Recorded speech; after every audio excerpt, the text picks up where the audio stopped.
Okay guys, finally getting to the review of the Amazon Skytech Chronos Gaming 3080 PC.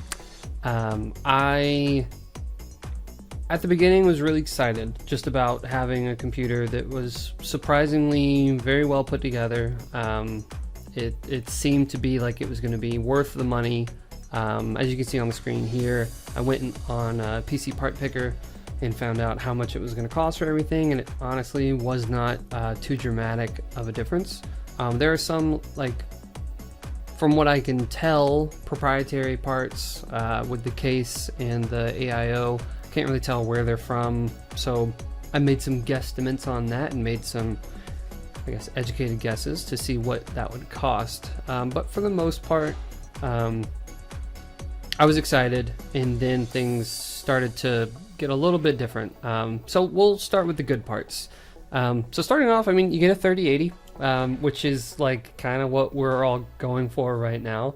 Mine specifically came with a PNY, which isn't necessarily your super go-to. Like, I was even looking for reviews and I couldn't find anything. Surprisingly, really good thermals. I didn't see that card go over 70 degrees hardly at all. Stayed pretty cool from what I can tell. Gaming on Destiny on 4K, I was running at medium settings and I was getting a little bit over 90, and so I turned down some of the render resolution so I can get up to 120, which is what I play on my monitor. So overall, like, that side of it was good. It's not your popular one, but you know, in my opinion, it's still pretty stinking cool. And kind of like I said with the price, like, overall, if you were to buy it in October, like with all those pieces, you get a Ryzen 9, you get 16 gigs of 30, well, that was a kind of a goof, as well as it was supposed to be Trident Zero, or Trident Z Neo, but it ended up being just Trident Z RGB, and it was 3600 megahertz, but it was not CL16, it was CL18. Which was, again, kind of like, that's not what you have on the website, but, you know, is it a huge difference? No. And when I reached out to them, they said it wasn't going to be a long-term effect, but if I wanted to, we could go one of two ways, which is I would return the product that I have, they would send back the correct product. They ended up saying that they didn't have any, so they gave me 20 bucks off, which, you know, is probably not that bad of a deal. Having all the parts covered for your warranty of a year is still pretty impressive too. So, I mean, some of these parts have long warranties, like your power supplies and so on and so forth, but for the most part, like, having someone that you could reach out to direct, they come with their own, in the box, I'll show it on the screen, there's a pretty cool pamphlet that shows a lot of the things that you could reach out to, whether it be chat, email, or phone. They did say that they are a little bit behind with COVID happening, so, but other than that, they got back to me surprisingly quick for everything that I did. So price, I would say, I mean, you were going to spend $22.50 at minimum. Mine ended up being about $2,400, which now I think it's up to $2,500. But then I got two discounts of 20 bucks, which the other $20 will come to later. So for the overall build, cable management was really impressive. I thought it was exceptional. The packing material, A+. Like, they definitely did not cheap out on that, which is encouraging, because, you know, you can have one piece bumped and then it kind of goofs your whole thing. But everything was really taken care of. My specific model came with a Thermaltake 800 Plus Gold 850 watt power supply, the ASRock X570 Steel Legend with Wi-Fi, which I wasn't anticipating that because it didn't say that on there. The AIO is not really clear, but it does have its own logo, so I'm gonna assume it's something to do with Skytech Gaming specifically, but I'm not actually sure. It came with the Gen 4 SSD, the FireCuda 1TB, which was definitely zippy. The case, again, not really sure, because it's got Skytech all over it. It's mesh, which is exactly what I was hoping for, which is good. And then it does have the PNY 3080, Only one additional fan outside the AIO, which may have led to some of the issues that I was experiencing. And then what's kind of neat is it came with a okay keyboard and a, pretty hot garbage mouse, but those were considered free, so I did include that in the overall pricing. And then, when it's running smoothly and the thermals are good, it was great. When I actually put Destiny 2 on 4K Ultra, it was running at about like 70 frames, which is, pretty stinking good. I lowered it down and then had it 120 VSync, and it was running like butter on just, a little bit lower. It's funny, when I went back to my old PC, I thought that my 1080 Ti was running close to that, and I was kind of like, it's not. It's a pretty big difference, so very exciting. Some of the benchmarks you can see on the screen right now, they're fairly impressive. Make sure you're recognizing that the Heaven benchmark is actually running at 4K, not at 1080, so those numbers might look different depending on how you're running it personally. So now we can go to the not so good. Shipping wasn't my favorite.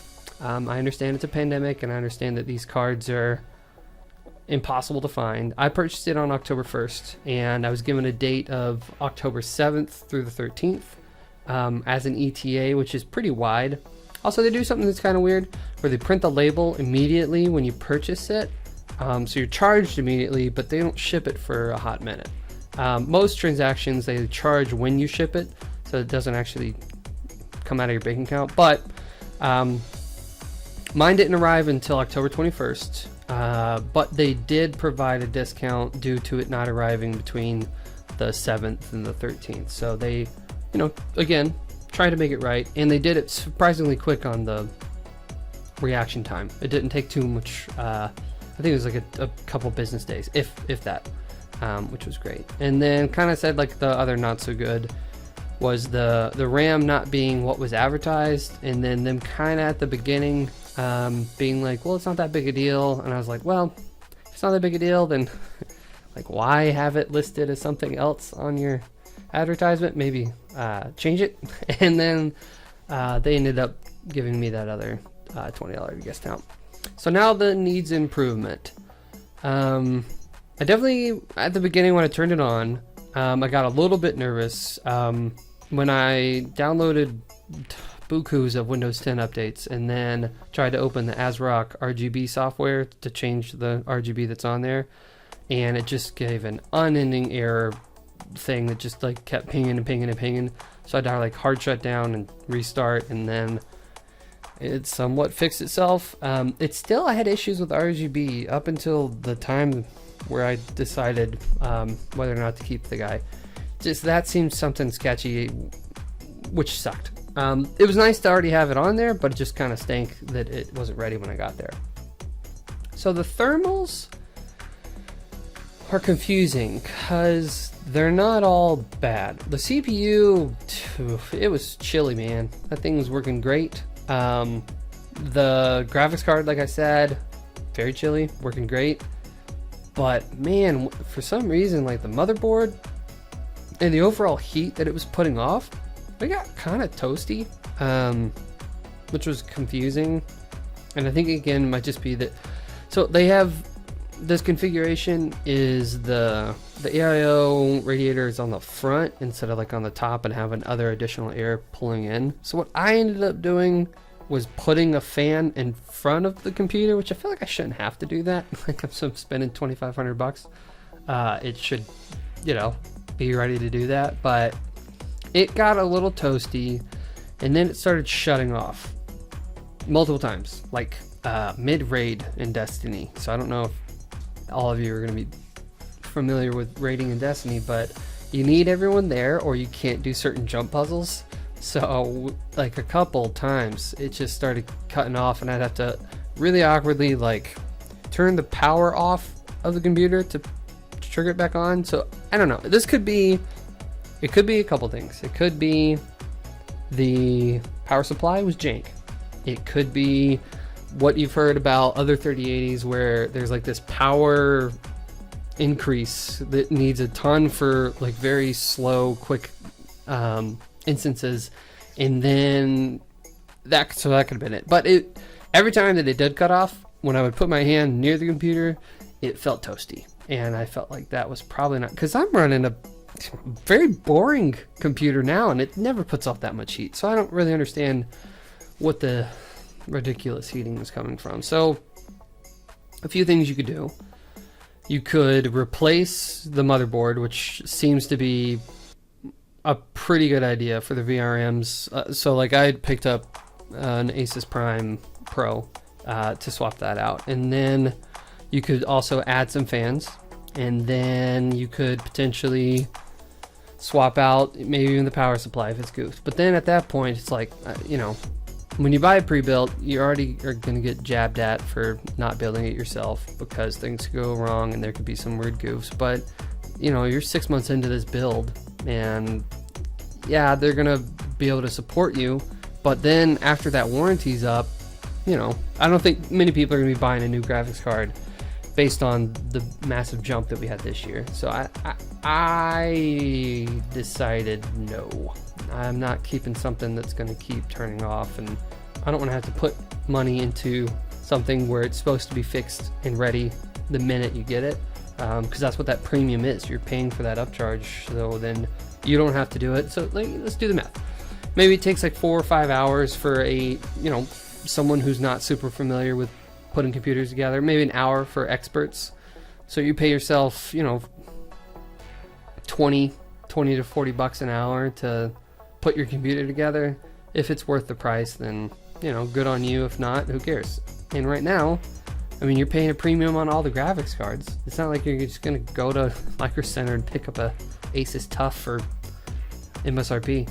So I don't know, like, I think they did an okay job of communicating and trying to take care of the customer, but I was just not a fan of it not working. Like, I think that's fair. I think that they definitely did things to go above and beyond, whether it's the 3D printed mount for underneath the graphics card so you don't have that sag, or if it's the, you know, incredible wire management, or if it's the packing material. So like, these guys I think are good. Maybe I got a goof, but if you do go on Amazon's site right now and look at the other reviews, it's not encouraging. A lot of people seem to be having similar-ish issues.